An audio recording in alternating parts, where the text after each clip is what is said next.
It's not news to anyone that 2017 has been an abysmal year for Snapchat.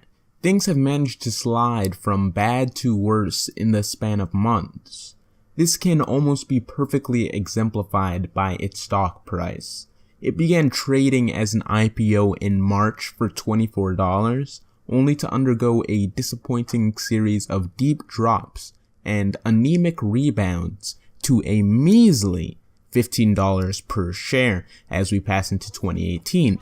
Let's hit the rewind button and see exactly where and when things went from bad to worse for the Snapchat team. Going as far back as 2016, Snapchat began to sow the seeds of its own destruction in the form of its Snapchat Spectacles. Snapchat bet on the wrong horse, and this $1 million idea ended up costing Snapchat over $40 million in lost sales.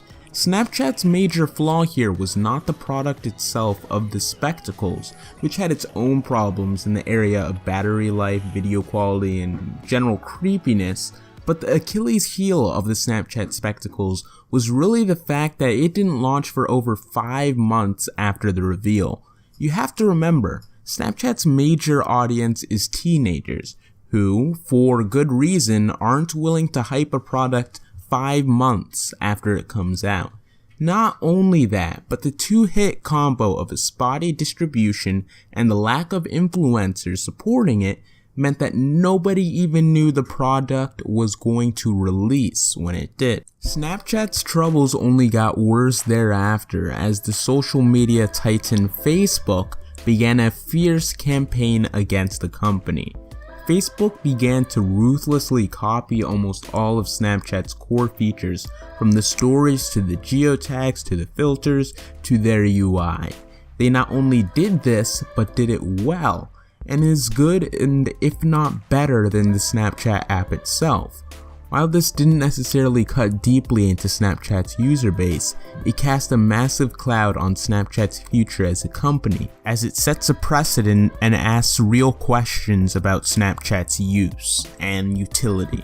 In June, Snapchat just couldn't catch a break as their new Snap Map feature came on heavy fire as it exposed the locations of their teenage populations to the internet. It wasn't after numerous statements and clarifications that Snapchat's reputation began to finally begin the semblance of a recovery. But after reveals into Snapchat's financials became public knowledge, the startup is falling on even darker times. Will Snapchat plunge beneath the water, and what could they do to amend the situation? I want to thank you guys so much for watching and enjoying this video. It means the absolute world to me as a content creator. Be sure to subscribe and stay informed.